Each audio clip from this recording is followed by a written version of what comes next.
Good day, everyone. I am Mr. Jamarjo E. Salandanan, your subject teacher in General Mathematics. We are still in the discussion of our module number 1, entitled Understanding Function. So for this day, we're going to proceed with our lesson number 2, which is all about the algebra of functions. But before that, let us have some sort of review. The first question, true or false? In graphing a function, the first step is to solve for y. The answer here is false because to graph a function, we should follow these steps. Number 1 is to select at least 5 values of x in the domain. And the choice for x is arbitrary, meaning to say, mamimili lamang tayo ng at least 5 values of x na nasa domain ng ating function. After nating makapamili ng x na ating gagamitin, we are going to proceed with our step number 2. Finding the corresponding values of the function for each selected x. Dito na tayo nagsasolve for y. Ito na yung solving for y. Kapag nakapamili na tayo ng x sa step number 1, step number 2 is to solve for y. Then, meron ka ng x, meron ka ng y, meron ka ng ordered pairs. Okay? Pupunta tayo ngayon sa step number 3. Plot the obtained ordered pairs or points on the coordinate plane, then join them with a smooth curve. Okay? Ganyan po ang mga steps na ating gagamitin or gagawin sa pag-graph po ng ating function. Okay? Let us proceed with our next question. True or false? The graph of g of x is equal to x squared minus 2x is a parabola. So the answer here is true because g of x is equal to x squared minus 2x is an example of a quadratic function. Paano natin nasabi na ito'y quadratic function? Makikita natin or mapapansin natin na ang pinakamataas na exponent ng ating variable x ay 2. Meaning to say, this is a second degree equation, quadratic function iyon. Okay? Please be reminded of these graphs for the given functions. If we have a linear function, the graph is a line. Kaya nga, linear. So, nagmula siya sa linear, the graph is a line. For a constant function, the graph is a horizontal line. For a quadratic function, katulad ng g of x natin, the graph is a parabola. Ang parabola po ay yung ganito ang itsura. Okay? So, ganyan ang atin pong parabola. Okay? And lastly, for a piecewise function, the graph is a jumping graph. Okay? For example, we have here a piecewise function.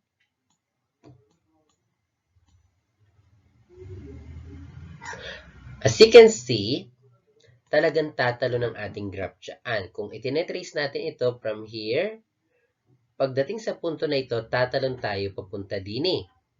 Then, tetrace ulit natin yon. So, for a piecewise function, the graph is a jumping graph. Okay? Let us have our next question. True or false? The domain of y is equal to the square root of x is the set of all real numbers.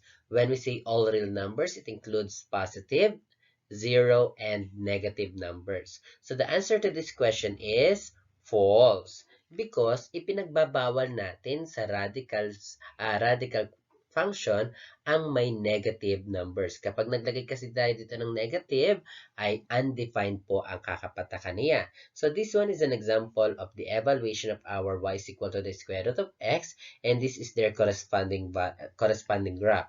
As you can see, our graph ends here. Hindi na siya makakarating sa negative numbers kasi nga po pinagbabawal iyon ng radical function ang magkaroon ng negative numbers dyan. For the function to be defined, the value of x must be non-negative. Pwedeng 0, pwedeng positive, basta siya ay hindi negative.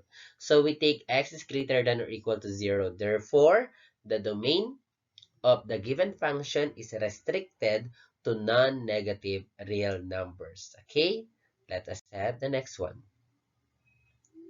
Okay, for our next one, true or false, when the function is defined by the strict inequality greater than, less than, then the open dot is used to suggest that a point is not on the graph.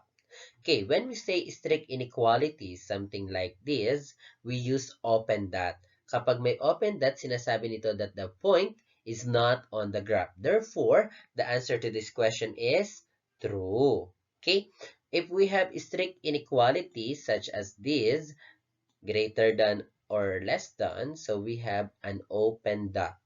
But if we have non-strict inequalities such as greater than or equal and less than or equal, we use the closed dot to show that the point is on the graph. Okay? Let us proceed with our topic for today, which is all about the algebra of functions. What does it mean to add two functions, f of x and g of x? Can we subtract them? Can we perform multiplication and division of functions? Now we will be performing these operations on functions. Functions are mostly defined by the four fundamental operations of algebra. For instance, the function defined by h of x is equal to x squared plus 5x may be regarded as the sum of f of x is equal to x squared and g of x is equal to 5x. This idea also works in the remaining operations. Thus, given any two functions f and g, we can define the four new functions such as f plus g, f minus g, f times g, and f divided by g. Let f and g be defined by the variable x. F plus g of x is equal to f of x plus g of x. So kapag binigyan tayo ng f plus g of x, ang gagawin lang natin dyan ay pagpaplasin natin yung separate functions. F of x plus g of x. Ganito ang kakalabasan natin dyan. If we have f minus g of x, that is f of x minus g of x. If we have f times g of x, that is f of x times g of x. And if we have f divided by g of x, that is the same as f of x divided by g of x. Pero dahil sa ito yung lalabas ng fraction, ipinagbabawal sa fraction ang 0 ang ating denominator. Dahil kapag nag-0 ang denominator, magiging undefined ang ating fraction. Kaya dito, bukod dito sa f of x divided by g of x, may restriction tayong nilagay. G of x must not be equal to 0. Okay? Now, let us proceed with our first operation, which is sum of functions or addition of functions. So here, f plus g of x is the same as f of x plus g of x. Kukuhanin lamang natin ang separate function. Let us have an example. Suppose we are given f of x is equal to 4x plus 2 and g of x is equal to x plus 1. Let us find f plus g of x. Ito muna ang ating gagawin. Okay? So, ilalagay muna natin ang ating pinaka-formula. F plus g of x is equal to f of x plus g of x. So, ano ba ang ating f of x? Ang f of x natin ay 4x plus 2. Ano ang ating g of x? Ang g of x natin ay x plus 1. So, isusulat lang natin ang f of x dito. Ang h of x, ang g of x, x is equal to x plus 1 naman dito, no? Naka-enclose by bracket or parenthesis. So, the first step is to substitute 4x plus 2 sa ating f of x and x plus 1 sa ating g of x. After substituting it, we are going to remove the grouping symbols. Okay? So, tatanggalin lang natin itong bracket natin dyan. So, we have 4x plus 2 plus x plus 1. Then, combined like terms. Ano ba dito ang magkaka-like terms? Yung 4x at saka x. Ang 4x at x, pag pinagsama natin ay 5x. Yung 2 at saka 1, pag pinagsama natin ay 3. Kaya naman ang pinaka-answer natin, f plus g of x is equal to 5x plus 3. So, ito na po ang ating pinakasagot doon sa ating question na find f plus g of x. Now, let us find f plus g of 2. Dito naman, itong x na naririto ay papalitan lang natin ng 2. Okay? So, we have 5 times 2 plus 3. What is 5 plus 2? Very good. That is 10. 10 plus 3 is equal to 13. So that is how easy solving this kind of function or solving summation of function. Okay, so f plus g of 2 is equal to 5 times 2 plus 3, which is equal to 10 plus 3. The answer here is 13. Okay, so this one is a summation of function. Let us have another example. Find f plus f of x and f plus f of 5. Okay? So, isusulat mo ng formula, then substitute. Yung atin pong f of x na ito ay 4x plus 2. Yung ating f of x na ito ay 4x plus 2 rin. So, isusulat lang natin sila parehas. So, f plus f of x is equal to 4x plus 2 plus 4x plus 2. Then, remove the grouping symbols. We have 4x plus 2 plus 4x plus 2. Combine like terms. 4x plus 4x ay 8x. 2 plus 2 is equal to 4. So we have 8x plus 4. Now let us find f plus f of 5. So itong ating x ay mapapalitan ng 5. So we have 8 times 5 plus 4. 8 times 5 is equal to 40 plus 4. The answer is 44. Okay? So that is all about sum of functions. Napakadali lang niyan. Let us proceed with our next operation. Our next operation is difference of function. So, f minus g of x is equal to f of x minus g of x. Dito ay titingnan mabuti yung ating naunang function tapos yung pangalawang function. Kasi itong pangalawang function dito tayo merong gagawing napakahalagang step. Okay? So, kaya naman, magbigay tayo ng halimbawa. Example, f of x is equal to 4x plus 2 and g of x is equal to x plus 1. Find f minus g of x and f minus g of 9. So, f minus g of x is equal to f of x minus g of x. Again, substitute lang natin yung 4x plus 2 dito at yung x plus 1 naman dito. Naka-enclosed by parenthesis o kaya naman ay bracket. Okay? So, we will be having 4x plus 2 minus x plus 1. Dito mga tutoy mga ining ay bago tayo mag-remove ng grouping symbols, itong ating minus sign or minus symbol ay i-distribute natin sa each term of our subtrahend. Okay? So, negative times positive x ay negative x. Okay? Negative times positive 1 is negative 1. As you can see, hindi yan basta kayo magtatanggal ng bracket, no? So, i-distribute nyo yung ating negative symbol. I-distribute natin to. Negative times positive x is negative x.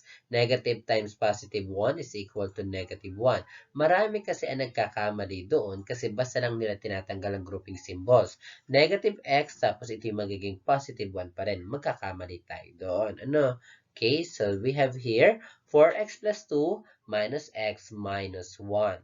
So 4x minus x ay 3x. 2 minus 1 is equal to positive 1. So our answer here is 3x plus 1. Ito ang sagot para dito sa f minus g of x. Now, let us find f minus g of 9. So, we have 3 times 9 is 27 plus 1, 28. Okay? So, let us have the next one. Let us have this one, g minus f of x and g minus f of negative 7. Okay? So, our first function ay g, kaya g of x muna ito, followed by f, kaya ito negative f of x. Ang ating g of x ay x plus 1, ang ating f of x ay 4x plus 2, so substitute lang natin, nakalagay sa naka-enclosed by parenthesis o kaya naman ay bracket. So, the next step is to remove the grouping symbol. Pero ito negative times positive 4x ay negative 4x. Negative times positive 2 ay negative 2. Kaya naman, we have x plus 1 minus 4x minus 2. Then, we are going to combine like terms. X times negative 4x is negative 3x. 1 minus 2 is negative 1. So, we have negative 3x minus 1. Now, we are ready to solve g minus f of negative 7. So itong x na to ay papalitan natin ng negative 7. We have negative 3 times negative 7 is positive 21 minus 1 is equal to 20. Okay? Let us proceed with our third function, which is product of functions or multiplication of function. Dito ay pwede natin isulat as f times g of x, which is equal to f of x times g of x. Or, pag ang nakita naman natin ay fg lamang, f g of x,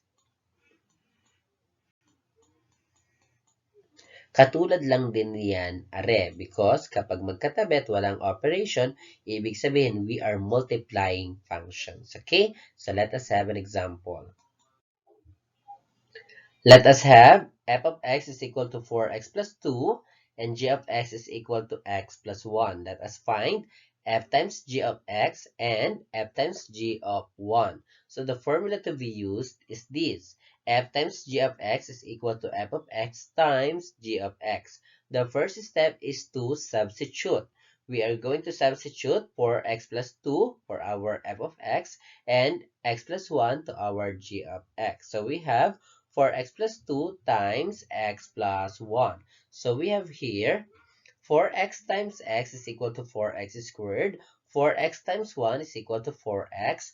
2 times x is equal to 2x. And 2 times 1 is equal to 2. We're going to combine like terms. 4x plus 2x is equal to 6x. Therefore, our answer is 4x squared plus 6x plus 2.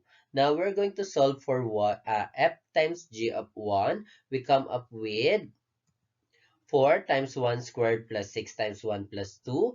That is equal to 10 plus 2. The answer here is 12. Let us have another example.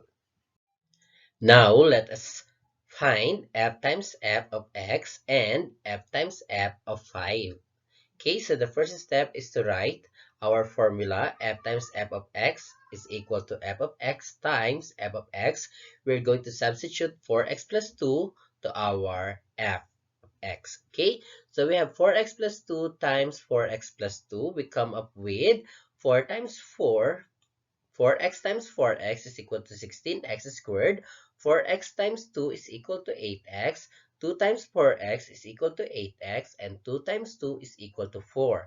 We're going to combine like terms. 8x plus 8x is equal to 16x. We come up with 16x squared plus 16x plus 4. And that is our answer to our f times f of x. Now, let us find f times f of 5. Okay, so we have here 16 times 5 squared plus 16 times 5 plus 4. 5 squared is equal to 25 times 16, that is 400. 5 times 16 is 80 plus 4. Our answer is 484. Okay? Now, we will be having our quotient of functions or division of functions. Okay? So, if we are given f divided by g of x, that is the same as f of x divided by g of x. That could also be in the form f of x divided by g of x. Okay? Don't forget that our g of x must not be equal to 0 for our fraction to be defined. Okay? So, let us have an example. Suppose we have f of x is equal to 4x plus 2 and g of x is equal to 2x plus 1. Let us find f divided by g of x and f divided by g of 100. So the first step is to write our formula. F divided by g of x is equal to f of x divided by g of x. So our f of x is equal to 4x plus 2. So we're going to write it 4x plus 2, and our g of x is equal to 2x plus 1. So what you can see from our numerator, 4x plus 2, we can factor this out. Okay? So the common monomial factor for this is 2 times 2x plus 1. Okay? 2x plus 1 over 2x plus 1. Okay? So, from here, as you can see, we can cancel this out, and the remaining factor here is only 2. Okay? So, that is our answer, 2. Okay? So, once again, f divided by g of x, that is equal to 4x plus 2 divided by 2x plus 1. So the factored form of 4x plus 2 is 2 times 2x plus 1 divided by 2x plus 1. We're going to cancel out 2x plus 1. The answer here is 2. So since that is a constant function, wala tayong makikitang x, our f divided by g of 100 ay 2 pa din. Kasi wala naman tayong x na pinag-substitutean ng 100. Kaya ang ating sagot ay 2. Okay, so let us have another example. Suppose we have r of x is equal to x squared plus 3x plus 2 and m of x is equal to x plus 2. Let us find these different operations of functions. Let r and m be functions of the variable x. Find r plus m of x, r minus m of x, r times m of x, r divided by m of x. Okay, please solve this. So let us proceed with our topic for today, which is all about composition of function. We can also compose functions wherein the output of one function becomes the input of another. The composition of functions g with f, denoted by g of f, is read as g circle f or g of f. That is the new function resulted by performing f first, then performing g on the result of f. Okay? The composition of function f of g is the function defined by f of g of x, that is equal to f of g of x. Okay? F of g of x. We're going to compute first or solve first g of x, then the resulting output will be the input for our function f. Okay? The domain of f of g consists of the set of values of x for which g of x is contained in the domain of f. Okay? Example, f of x is equal to 4x plus 2 and g of x is equal to x plus 1. Now, let us find f of g of x and f of g of 9. Okay, the formula is f of g of x is equal to f of g of x. So, ang sinasabi dito ay, kukuhanin natin ang function f. Our function f, ang ilalaman daw natin sa kanya ay kung anong ating function g of x. Ano ba ang g of x natin? Our g of x is equal to x plus 1. So, x plus 1 po ang magiging input ng ating function na f. Anong ating f? Our function f ay 4x plus 2. So, we have here 4x plus 2. Now, sabi dito, yung ating x na ito ay papalitan natin ng x plus 1. Kaya magiging, itong 4x plus 2 ay magiging 4 times, ang ating x ngayon ay x plus 1 plus 2. Okay? So, 4 times x is equal to 4x. 4 times 1 is equal to 4 plus 2. Okay? Combine like terms. 4 plus 2 is equal to 6. Our answer is 4x plus 6. Ganyan lamang po kadali ang mag-compose ng ating functions. Okay? So, nakalagay tayo dito ay f of g of x is equal to f of x plus 1 is equal to 4 times x plus 1 plus 2. 4 times x is equal to 4x. 4 times 1 is 4 plus 2, 4x plus 6. That is already our answer, 4x plus 6. Now, let us find f of g of 9. So, ang ating x ay papalitan natin ng 9. We come up with 4 times 9 is 36 plus 6, 42. Okay, so let us have another example. Suppose we have g of f of x and g of f of negative 6. So, our formula is this. Uunahin naman natin isolve muna ang f of x or itong ilalaman natin sa ating function g. So, we come up with g of 4x plus 2. Yung ating x daw doon sa ating g ay papalitan natin ng 4x plus 2. Okay? 4x plus 2 plus 1, remove the grouping symbol. 4x plus 2 plus 1. 2 plus 1 is equal to 3. Our answer is 4x plus 3. Now, we are going to evaluate this function kapag ang x daw natin ay negative 6. So, that is 4 times negative 6 plus 3.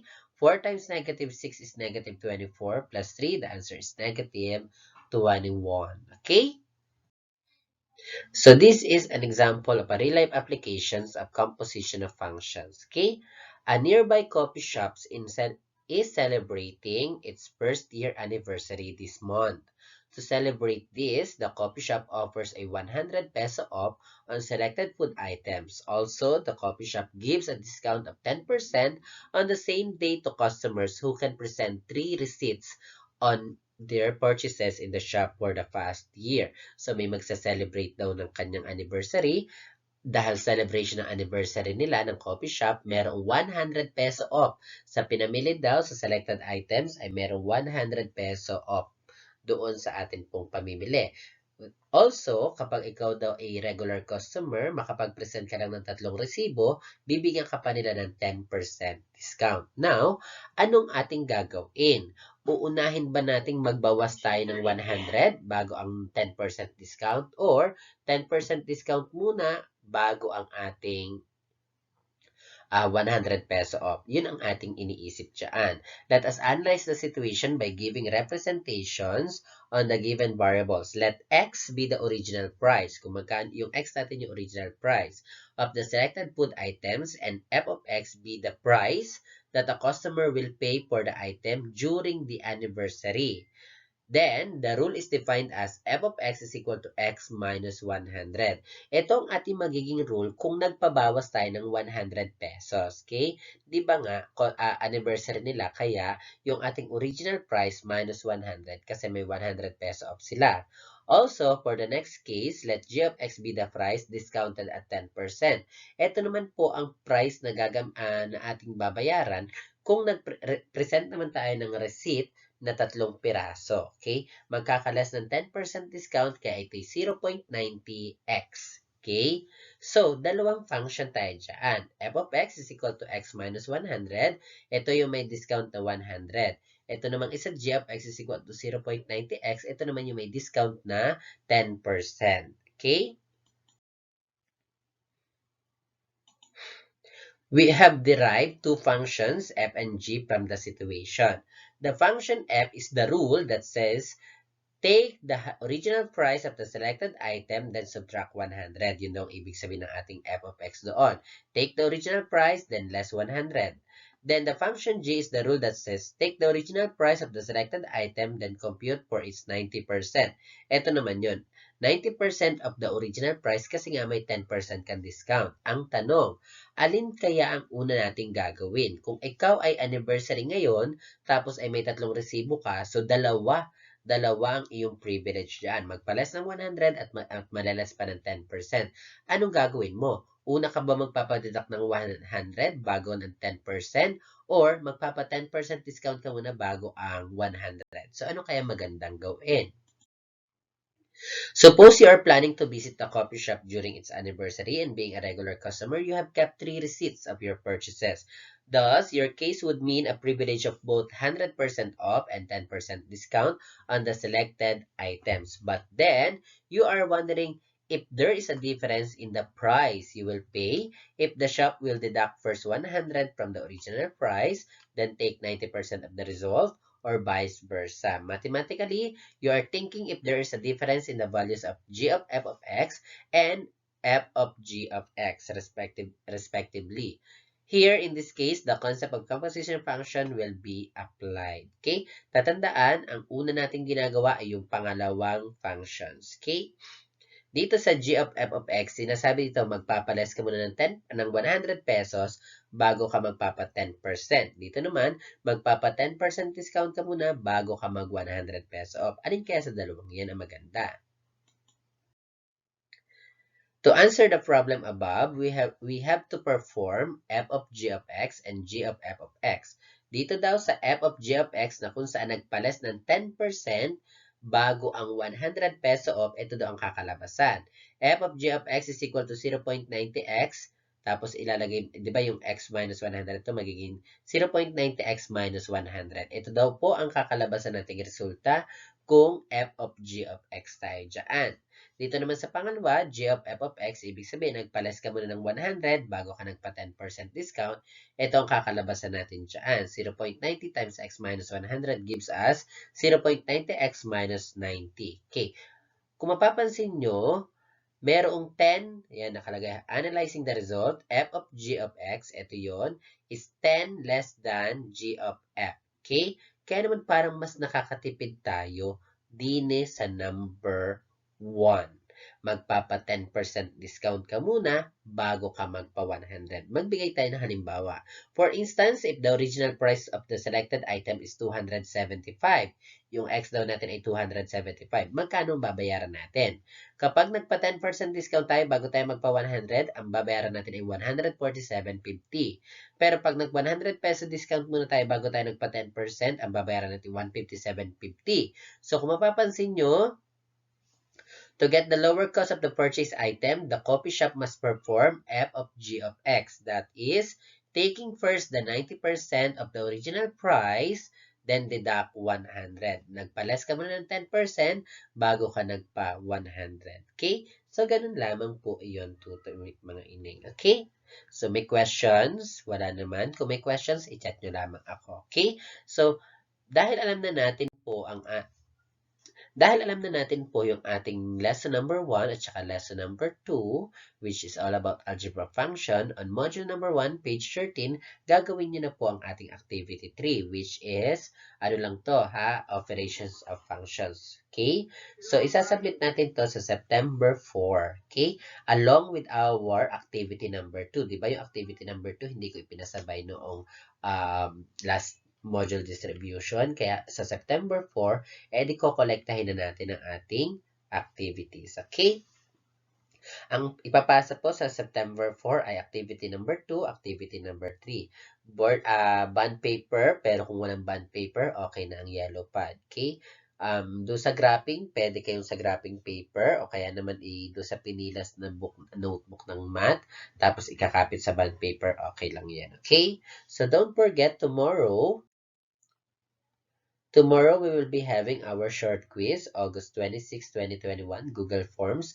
As much as possible, magpa-member na po yung hindi pa member sa Google Classroom kasi dapat po ay doon nyo i-access ang atin pong exam. Kapag po hindi kayo doon sa Google Classroom nag-access ng ating exam, hindi po maipaparecord ang inyo naging quiz. Kaya naman, as much as possible, ay doon mismo sa Google Classroom tayo kukuha ng link. Hindi tayo magpapa-copy-paste ng link, ha?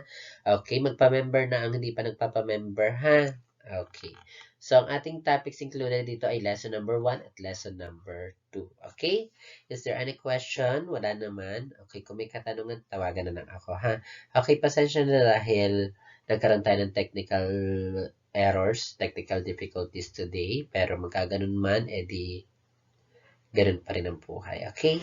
Goodbye! Thank you very much. Once again, people who love each other fully and truly are the happiest people in the world. They may have little, they may have nothing, but they are happy people. Everything depends on how we love one another.